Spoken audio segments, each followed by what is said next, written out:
This is the Charles Cook Podcast, where lovers of liberty and individual rights in Tennessee go to get information, focusing on state and local issues from Bristol to Memphis, discussing the important issues with facts, truths, and opinions based on constitutional principles.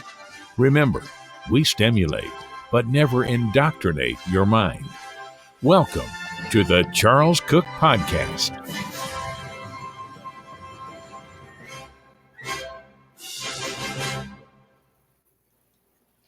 Well, hello and welcome back for another podcast. Glad you could join me. It's been a busy 3 weeks here, so glad you could stop in and hear the topic of what we're going to discuss today. Today, we're going to talk about fentanyl issues here in the United States and the state of Tennessee. I have two mothers here that have dealt with fentanyl issues in their families, and so I going to have them on to talk about what they've faced and what they're doing now as a result of that. So I have Mary Bell and Sherry Gaskins, and they both live here in the state of Tennessee now. And so, ladies, welcome. And Mary, why don't you kick us off and tell us what you're dealing with? Okay. Hi, and thank you, Charles, for having us both on your show today. My name is Mary Bell, and in July of 2020, on July 29th to be exact, during the peak of COVID, I lost my son, Joshua Shelton, to what was, after toxicology came back, we discovered was fentanyl. I had never heard about fentanyl prior to that day. And in looking at his phone, because his phone was cracked and investigated by the DEA and the local police, it looks like Josh went to purchase cocaine and he was deceived and was sold 100% fentanyl, which took his life immediately. So after a few months of crying and the grief that you go through, at first, I decided that I needed to step up and learn more about this and do whatever I could to try to prevent the death of other lives in our country. So I started down my advocacy stream in late 2020. Okay. Sherry, share with us. My son is not what people typically think about as an addict or a drug user. My son was never in any trouble at school except for one time when he pushed a boy that was picking on a first grader, and he got written up for that. Never missed school, perfect grades, behavior okay for a teenager. This is his second most proud moment of his life. This is when he got his white coat at ETSU as entering the nursing profession. 4.0 in college. All the professors tell me he was one of the smartest kids they ever had, and that he was a leader.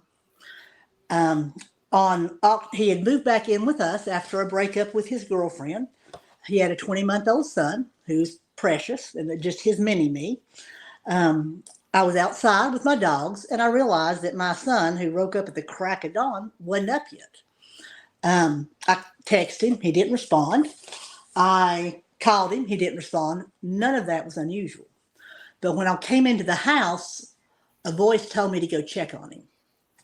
And I went into his room, and a little background, all his life, when I would text him and say, "Are you okay?" He would say, "I'm dead." He would pretend like he was dead in the chair when I'd walk into him, stuff like that. And I would fuss at him, and he liked for me to fuss at him. That morning, I walked into his room, and he was laying there playing dead. Only he didn't smile, and he didn't laugh. And I saw the foam coming out of the corner of his mouth. Unfortunately, his 17-year-old sister was across the hall and heard me scream his name and me bartering with God. I did a lot of bartering with God at that time. And she came in, and she's the one that called 911. She now suffers from PTSD, generalized anxiety disorder, and situational depression, and has horrible nightmares. This was all on July 28th of 2023. I did CPR till the EMS arrived, and they confirmed he was dead because he was already in rigor when I found him. That day began the most horrible day of my life, and for my family. My 20-month old, who's now 30 months old, grandson will never know what a great dad he had. My oldest daughter, who's 36 and was like a second mother to my son, is just devastated still. My younger daughter can't even talk about him. My husband, who's his stepfather, still has moments of tears. His biological father is suffering, as is his fiance. After he died, I got over 300 messages from people stating how my son had helped them get into recovery, stay in recovery, not commit suicide. He gave them a couch to sleep on, fed them, gave them money, gave them rides. I was always afraid that he was going to be killed by a serial killer because he picked up people alongside the road all the time. He had been addicted to Adderall, and we got him into a recovery center where he was for 4 months, and he came out and was clean. But as time went on, he got back with the same people, places, and things, and he started doing what I call dabbling, because he actually liked recreational drugs. He kept trip sheets on them. He treated them like a science experiment. I had no idea he was using when I found him that morning. Wow. Toxicology was THC, gabapentin, which we believe was what the fentanyl was in, and 14.9 nanograms of fentanyl, which is enough to kill 7 people. Right. Wow. I only got 2 weeks before God gave me a very clear directive, and it was to stop mamas from feeling the way I felt. Yeah. And so far down this path, it has turned into such a multifaceted issue with so many things we need to be doing to stop this. It has become quite overwhelming. Yeah. Okay. I've heard about this issue with I had my county sheriff come and visit one of our meetings, and he talked about some of the issues that we're seeing with fentanyl in our schools and in the county, and how it's really taken over as the drug of choice and what people are dealing with. What have you, let's say, Mary, let you go first. What have you learned about fentanyl as far as once this happened with your son and you got involved in it? What have you learned about this? Well, first off, right now, it's the #1 killer for age 18 to 45, and it's the fastest growing killer for those who are under age 18. And in the year my son died, we were at about 80,000 deaths. And in 2023, we were up over 100,000 at 107,543. So we are losing the equivalent of 1 jet airliner crash per day. And I know that if a real jet was crashing every day, this country would be up in arms and would be doing something immediately about it. And we families don't feel like we're seeing that type of action from our country as a whole. So that's why many of our families have set up their own organizations. They're working on different things such as awareness. Some of them are working in recovery.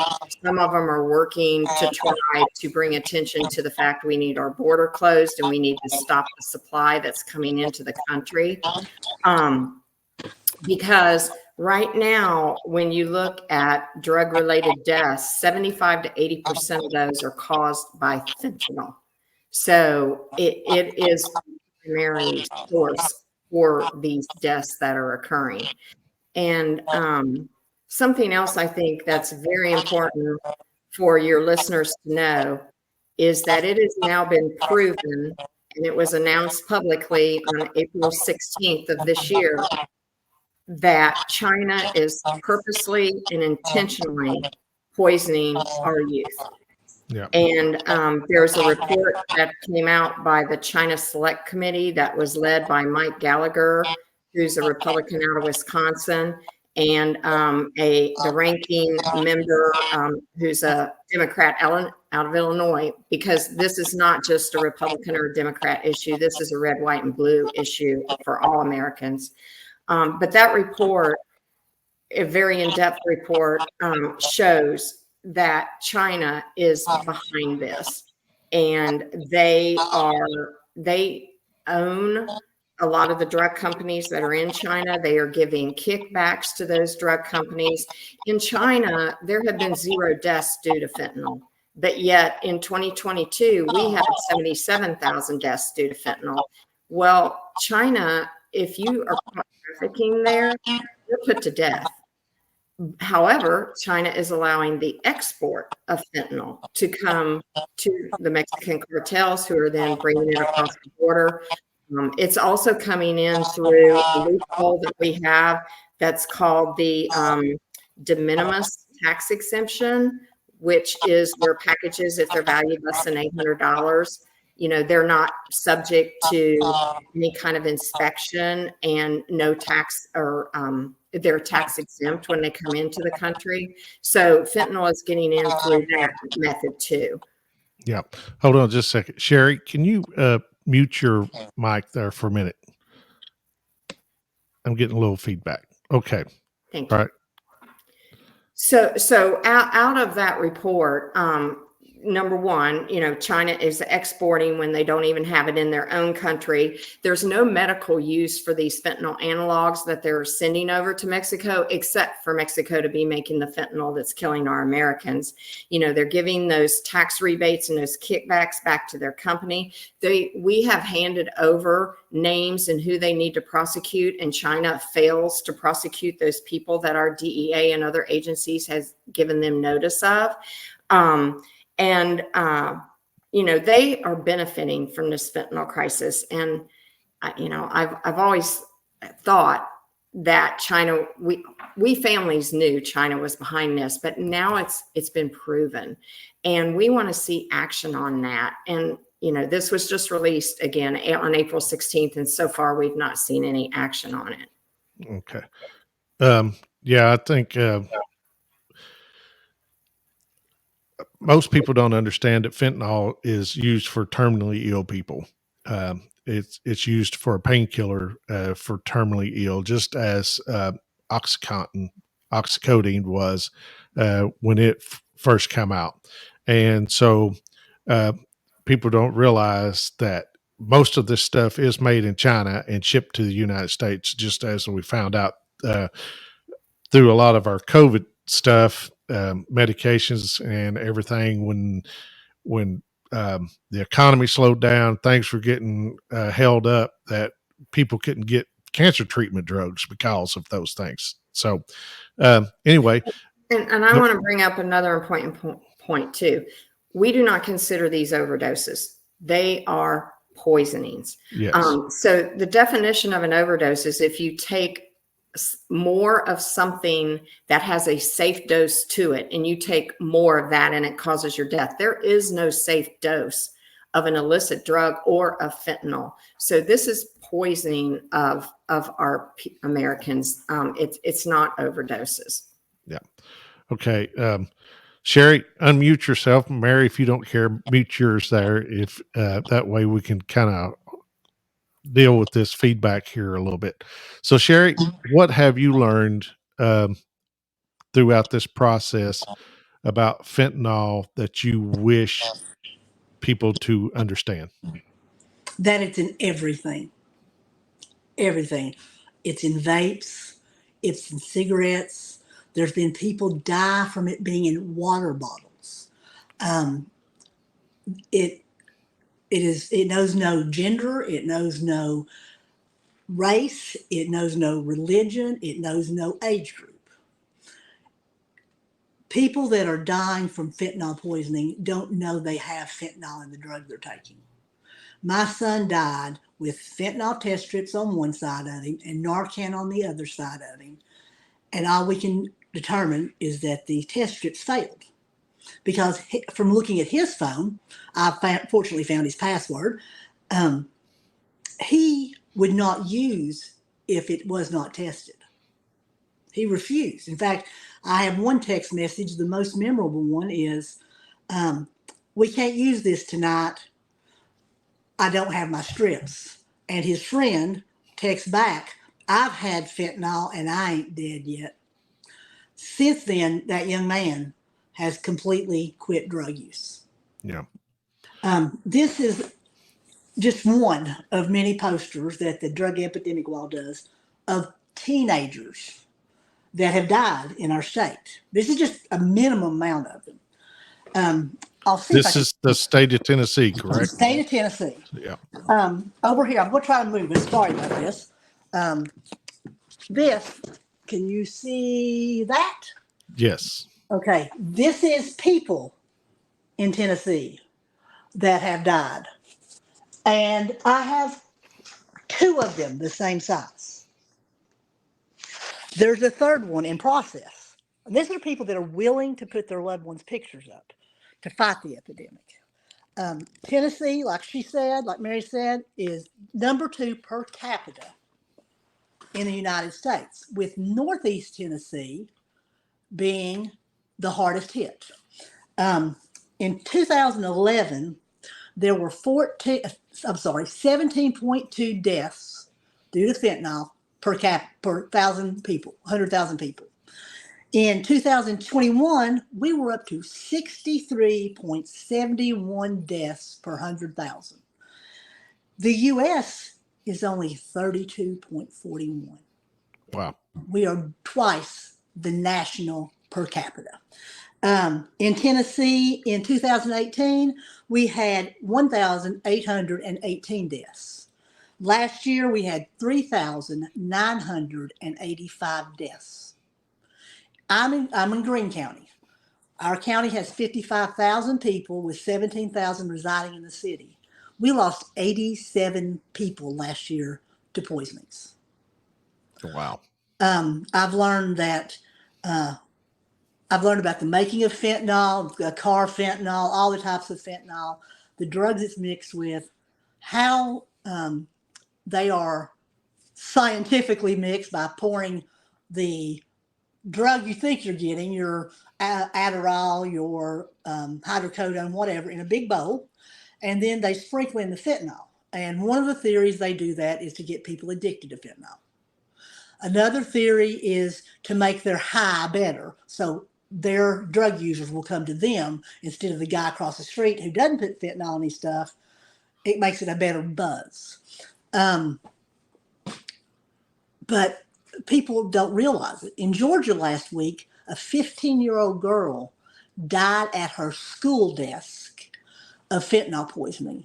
That school didn't have Narcan. She died of a fentanyl-induced heart attack at her desk in school. Wow. When I've talked to our people in the school system, I've not been able yet to talk to our city school superintendent, but I have to our county and I have to some of the SROs. Their biggest worry right now is vapes, and more vapes, alcohol, and weed. I understand their concerns. Kids should not be using any of that stuff, but they're not killing people. Fentanyl and the other death drugs, xylazine, bromazolam, and the nitazines are killing people. Yeah. Xylazine's already killing people in Knoxville. Xylazine is called Trank, or the zombie drug. It is instantly addictive the first dose you take. It is an animal tranquilizer, so Narcan doesn't help it. And it causes huge sores. I mean, if you've ever looked at any of the YouTubes from Philadelphia, Kensington, all you have to do is look up zombie drug Philadelphia, Kensington, and you see what it has done to that city. Wow. Okay. Um, Part of our problem here in East Tennessee is lack of prosecution for the people that are known to deal fentanyl. Yeah. We have the same DA, I'm pretty sure, and he is last prosecutions. A man was seeing this little girl, Danielle Owens. Can you see her? Uh, No, I've got a better way to do this. Danielle Owens, 16 years old. He was 33. wow. He was beating her so badly the night she disappeared that his own father called the police on him. When the police came, he gave her a bag of fentanyl, which she stuffed, and ran out of the house. She was not seen for 3 months until she was found frozen dead in a field. The man that killed her got 4 years. They even dropped the statutory rape charge against him. He took an Alfred plea. He had 8 years for methamphetamine distribution, 4 years for killing that baby. The other one did basically the same thing, died beside her, took her to a house, abandoned her, mutilated the corpse, lied to the police. He got 120 days time served. Wow. Let me ask y'all this. When we look at how gun crimes are, covered, we see, I think on average, somewhere around 43,000 gun crimes a year are committed in the United States. I think that's what I was found with some other research about a month and a half ago. But we're seeing well over 120,000 on the low side of fentanyl poisons. Yep. In the United States. But yet we hear the screaming about the gun crimes. Do you feel like a lot of this is being let go because they see it as, well, these people are got drug problems or alcohol problems or Yeah. something? It's the whole stigma, and a lot of people don't think this could ever happen to their child. But like I said earlier, this is the fastest growing killer of youth. So if you remember being a teenager, Sherry, mute your microphone if you don't care. so many of us experimented. And most kids these days, their first experimentation is with marijuana or with pills. Both of those can have fentanyl in it, especially the pills, because any pill a child's going to get that's not through a pharmacy is from the street. And 7 out of 10 street pills have fentanyl in it and have a lethal dose of fentanyl. So, it kind of upsets me when, that I think people do think our children had a choice and they chose death, and they did not. My son didn't choose to die.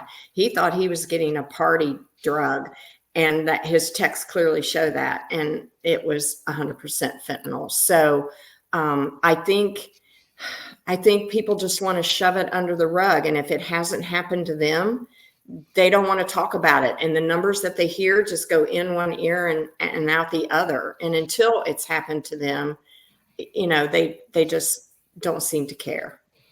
So, and I hate to say it this way, but I'm going to say it because people need to hear it, is basically people are looking at it, well, so what? It's just another junkie. And that's not true.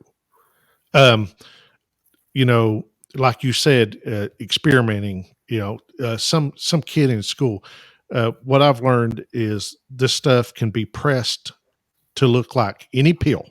Correct. Any pill, whether it be a Percocet or whatever, it can be pressed to look like any one of them, and it can be put in anything.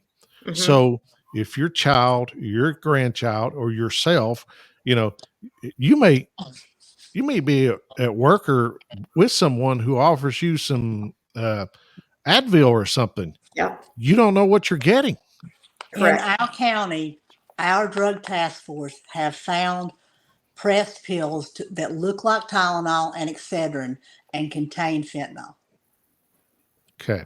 So, and that's what people need to understand is it's not just, when you see these uh, young children who have died from this stuff, it's not that they've that they're junkies or that they have a drug problem. They are children who have just come in contact with it. I'll give you a perfect example of this. I talked to a firefighter that does first aid training. Okay. And he was telling me that he showed up on a scene. There was fentanyl there. He was giving treatment to a person, and he came in contact. Not did He didn't take it. He come in contact with fentanyl, and it OD'd him and the other firefighters there on the scene and the EMS folks that showed up had to Narcan him simply because he came in contact with it. This is one of the reasons why I chose to do this interview, is because people do not understand how dangerous this is. When you can just come into contact with something and it kill you and you not even know what you've touched. This is how serious this is. And I'm going to go down another road here.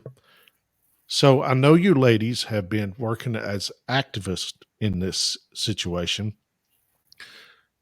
What kind of response, what kind of help have you got from your local politicians, government folks, or your state representatives, anybody with the state? Are you getting any help, any concern, are they helping you at all? Are they trying to address this in government, in the government arena?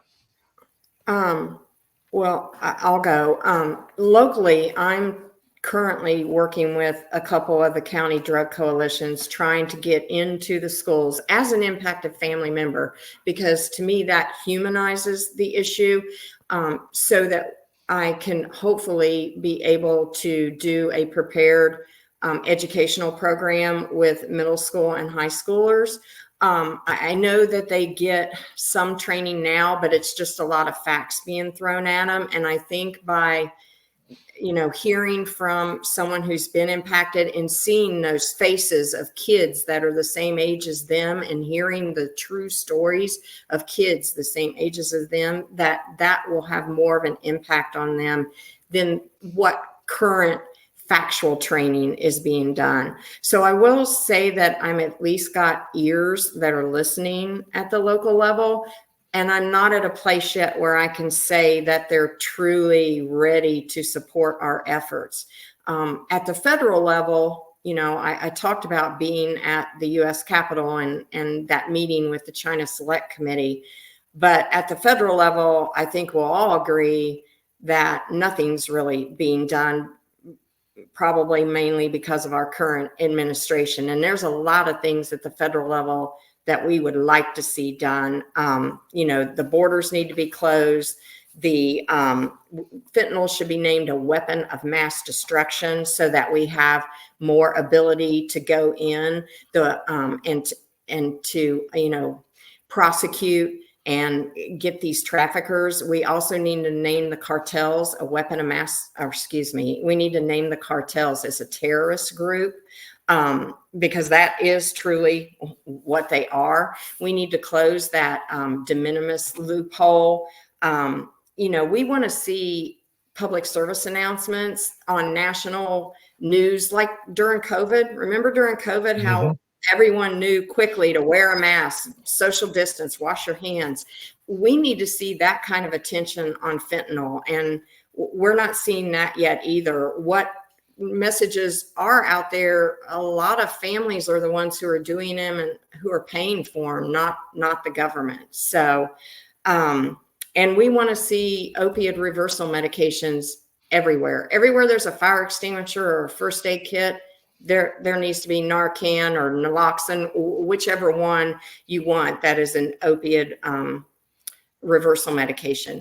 And again, we want to see mandatory training in our schools.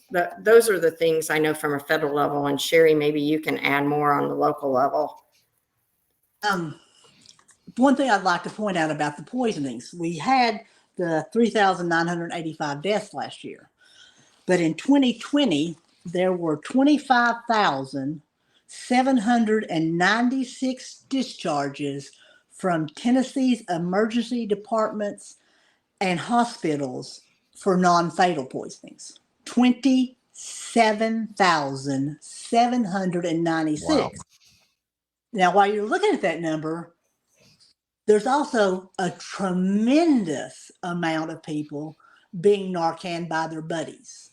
Yes. Being Narcan in their homes, which is great that they have the Narcan, but what they don't realize is the Narcan may wear out before the opioid does, and they will re-overdose if they do not seek treatment. So one of the problems with the local hospitals is they'll say, oh, they're all right, send them home. And the people will die overnight. So the hospitals don't take it seriously enough. I've talked to Marsha Blackburn's aide. I've talked to Bill Haggerty's aides. Hopefully I'm going to get a meeting with Bill Haggerty. I've talked to David Hawk.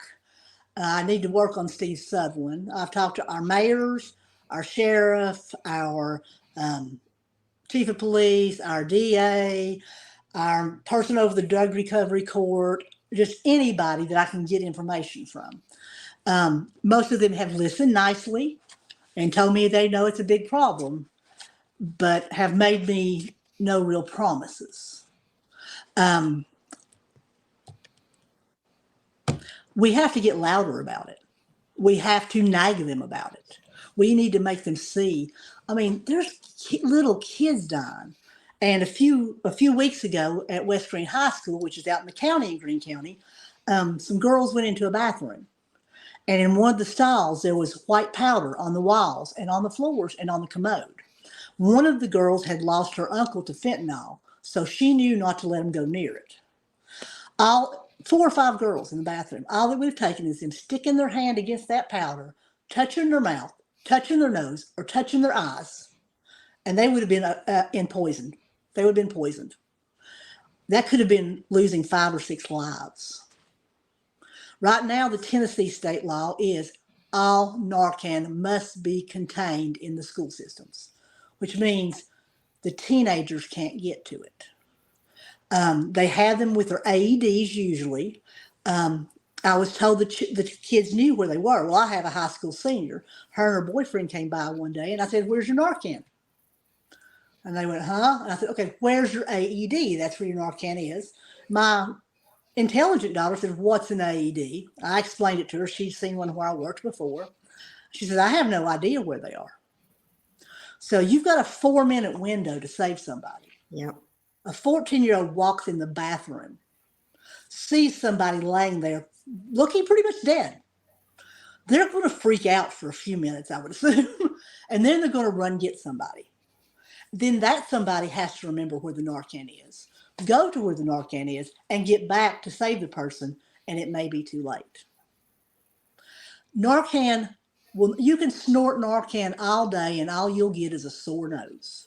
No side effects, unless you have an opioid in your system, and it will stop that opioid from working. Why can we not have it where the kids can get to it? I think the kids should be carrying it. I hand it out to kids. I go up in Walmart and I hand out Narcan to kids that look the right age. Yeah. And tell them, I'm not saying you can buy this. You can buy this stuff over the counter, correct? It's expensive to buy over the counter. It's expensive. It's not free. So $45. But the health departments will give it out free to some places. In some places, harm reduction agencies give it out. That's where I get mine. I get all mine free, and I hand it out like candy. And They have a grant, so they get it free, and then they pass it on to me. But when we really see how many there really are, it's not just 87 people. I mean, I've talked to people that have OD'd 7 and 8 times. Wow. And it's not just one Narcan. It is taking, according to EMS, 18 milligrams of Narcan and naloxone to bring people back. That is 4 to 5 Narcans.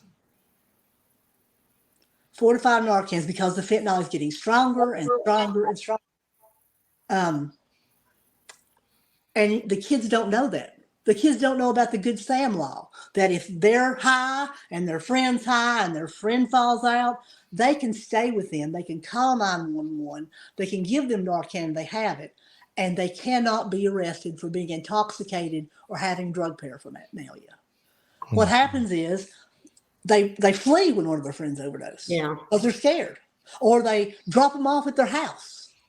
Die. And that program I talked about that we families have put together that we want to see in the schools, it goes into that right there that Sherry's talking about, the Good Samaritan law, and the fact don't run. You know, you've only got seconds to save your friend's life. Don't leave them alone.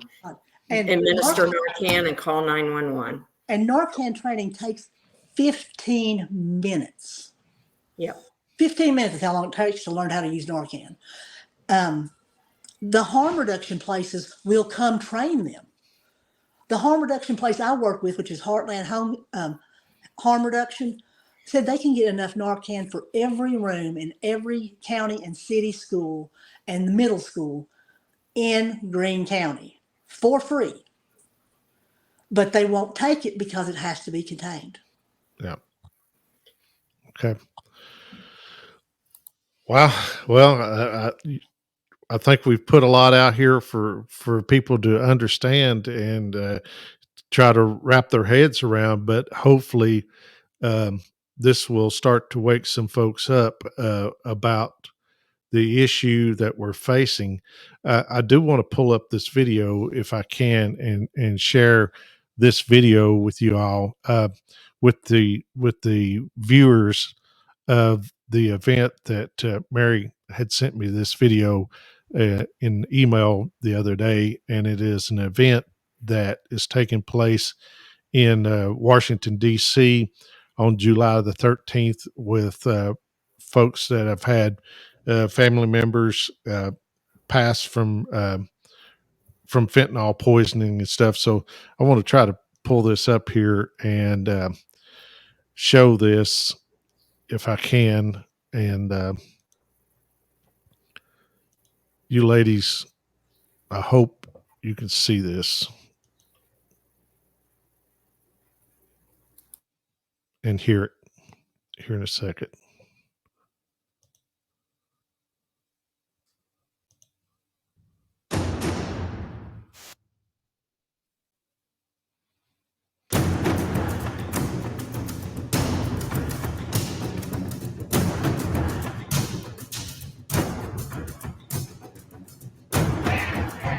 Everybody really needs to come out to this rally and support us. Like, we are fighting for the living to live. We're fighting for your kids that are living and breathing.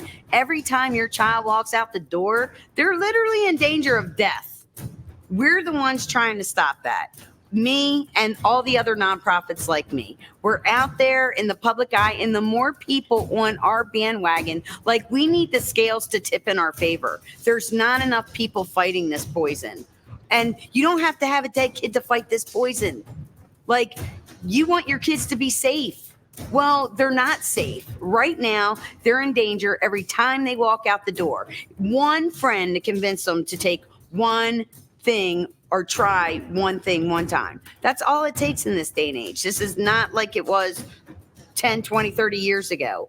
Literally, Maryland, a 12-year-old just found her 14-year-old sister and her 10-year-old little brother dead this past January. That was on Martin Luther King Jr.'s birthday. This is in Perryville, Maryland. A 12-year-old found her 14-year-old sister and her 10-year-old little brother dead. This is why everybody needs to support our movement. Everybody needs to come to our rally. We need help. Our kids are dead. We're fighting for your kids to live. We need the support of everybody. We need all of our politicians on board. Democrats, Republicans, they're invited to come too, because they're all gonna get the press release. Every United States congressman and every United States senator is gonna get our press release. They're not gonna get mic time. They need to hear what us families have to say. They need to listen to us. We need to be heard. July 13th kicks off at 10 a.m. at the Washington Monument.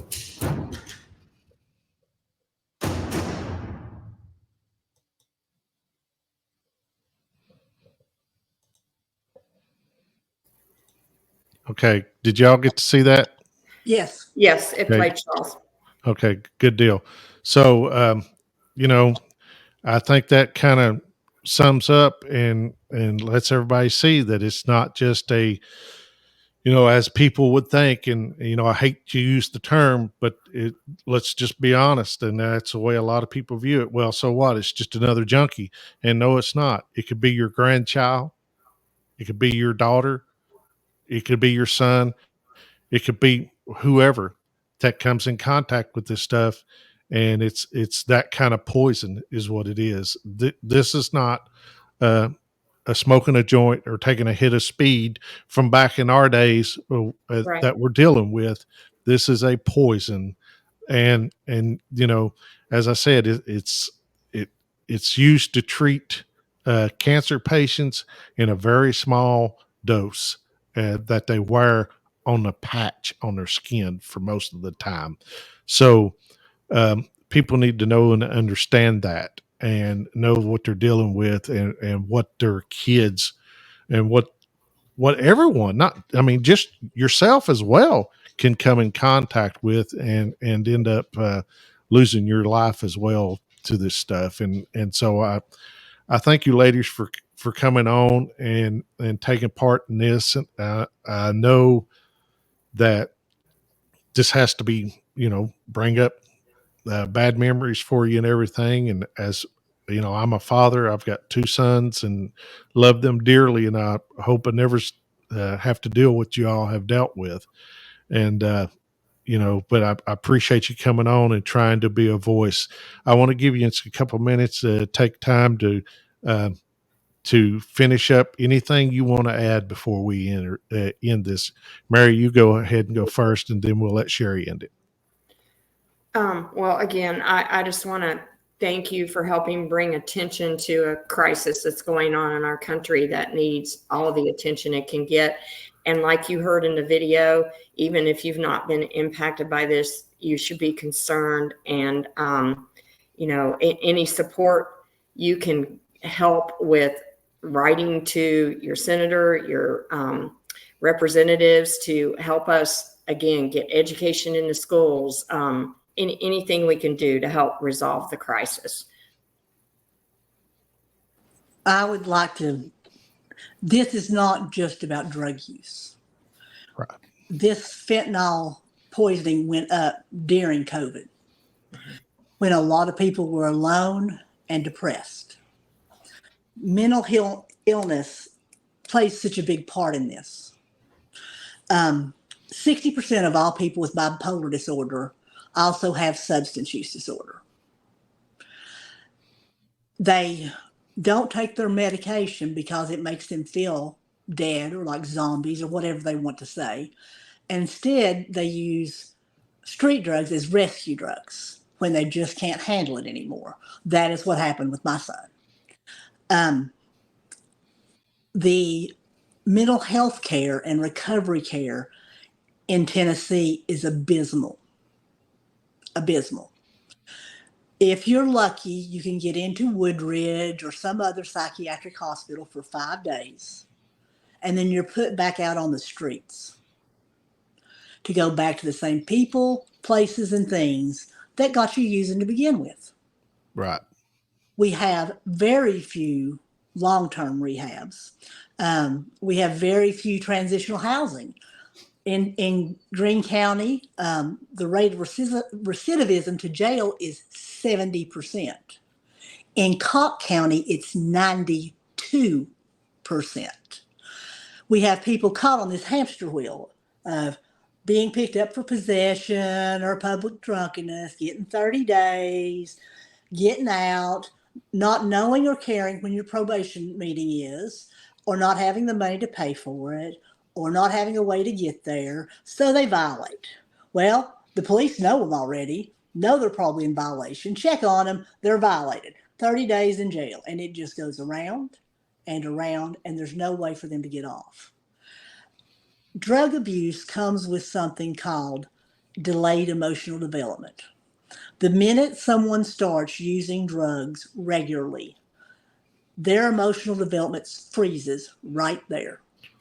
And it doesn't get any better until they are completely recovered and out clean of drugs for several months. So a 16-year-old is still being a 16-year-old when he's 40, but we're treating him like a 16-year-old still, which enables him and allows him to be taken care of instead of making him stand on his own 2 feet. And when they decide to go in recovery, where do they go?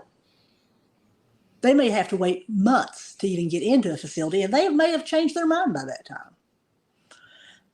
We need more resources. One of the best people to listen to is Dr. Stephen Lloyd. And Steve, if you're listening to me, call me. He is a great medical doctor, most kind, compassionate man I've known. I went to church with him for years. He became addicted to opioids. By the time his addiction he went into recovery, he was taking 100 Vicodins a day and still practicing medicine and teaching medicine at the Quillen College of Medicine. He was taking them by the handful. His dad caught him in his driveway, and his dad got him help. Because he's a professional doctor, he got to go to special places.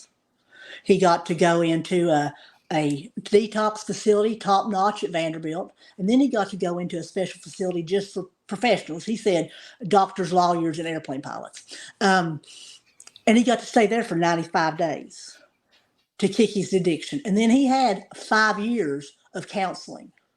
While all this was happening, because he was a professional and they couldn't afford to lose him, he got paid every single day. He had great insurance. He had mentors. The normal person with substance use disorder doesn't get that.